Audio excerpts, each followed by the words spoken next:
Hello and welcome, my name is Honorata, and in today's episode I will show you how to make this lightsaber effect. To make it happen I will use some plugin which is called Saber, and it is from Motion VFX. You can find the link in the description. But before we jump into Final Cut Pro, I need to say some tips about recording this footage. So I recommend to shoot this footage with your sword is long. It will be much easier to set the start and the end point inside Final Cut Pro and to figure out what perspective should it be in what position.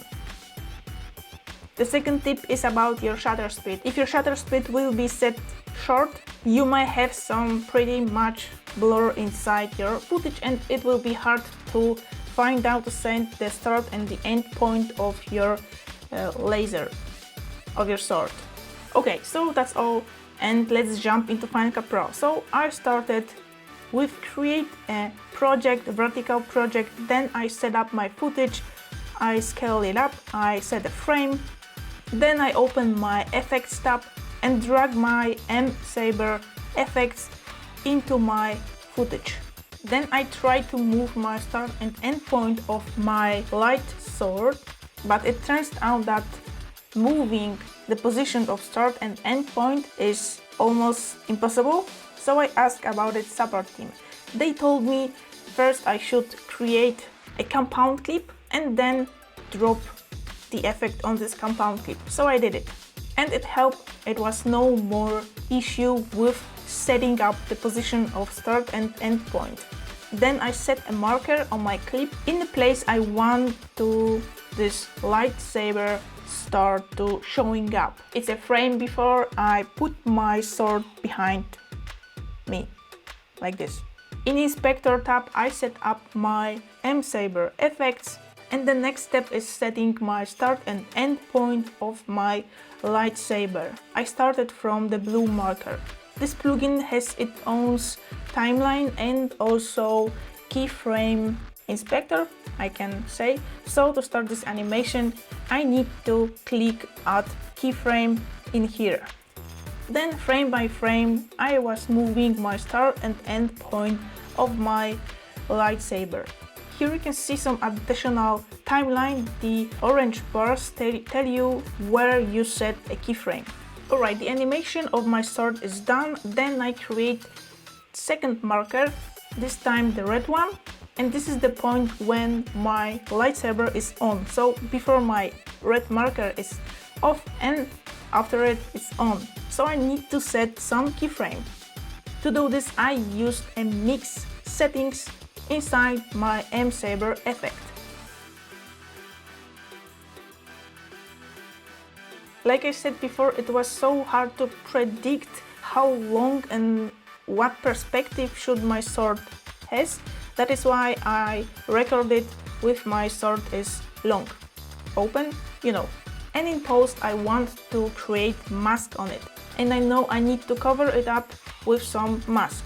So I found a frame which can cover my whole sword. I create a freeze frame and put it above my compound clip. I turn off the saturation of my compound clip to see the difference between my mask and my main clip. From Effects tab, I choose Draw Mask and drop it on my freeze frame. I create some shape and change the opacity of it just to see what's behind it. I turned on keyframe of transformation and control points and started to creating animation. So frame by frame I was covering my sword. In the meantime I turned on the saturation, it was much easier for me. And here I must say I was holding my sword in the way I can cut it off and mask it. So the sword was never on me, it was always on my wall. Then I saw some exposure difference between my freeze frame and my compound clip. So I need to set some animation in exposure tab. To do it I used color board. In this moment I saw the sword is behind me So I cut my freeze frame just to create another mask to cover up the sword behind me. I clean my timeline and then set up my playhead on red marker to create mask. And to do the mask, I recommend using mask inside M-Saber effect. It works much better than this Final Cut Pro mask for this plugin. So I open Mask tab, hit Edit Mask, and here is another tip. If you want to see this mask, you need to select M-Saber effects inside Inspector. I create a mask on my sword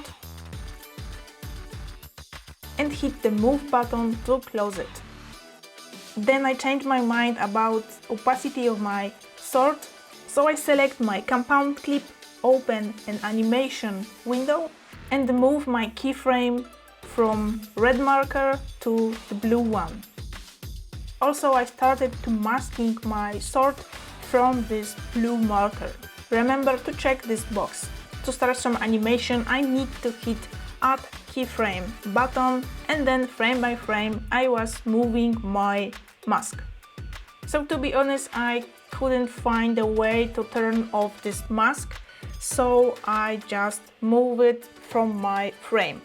Alright, my mask is done, so I create compound clip. Then I drag my adjustment layer to create some color correction. And here is another tip. The settings of my lightsaber was changing by themselves while I was masking, so I needed to check it out again. Then I add some sound effects, and just to make this effect better, I create a solid green screen and change the blend mode on overlay about 5%. Alright, that will be all for today's episode, and see you in the next one. Bye!